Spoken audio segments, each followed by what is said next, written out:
রাতের অন্ধকার কেটে ভোরের আলো ফুটতেই বোনের বাড়ির বারান্দায় মিলল ভাইয়ের নিথর দেহ।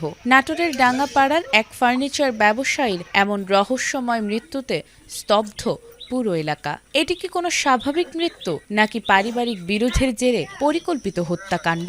এই প্রশ্ন এখন ঘুরপাক খাচ্ছে সবার মুখে।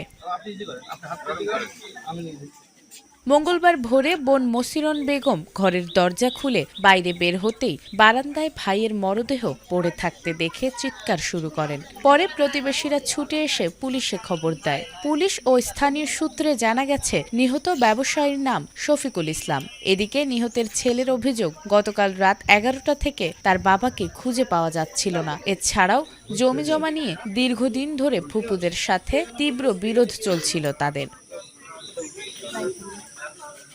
পরিবারের দাবি, এই বিরোধের জের ধরেই শফিকুলকে পরিকল্পিতভাবে হত্যা করে লাশ বারান্দায় ফেলে রাখা হয়েছে। খবর পেয়ে নাটোর সদর থানা পুলিশ সকালে ঘটনাস্থল থেকে লাশ উদ্ধার করে ময়নাতদন্তের জন্য হাসপাতাল মর্গে পাঠিয়েছে।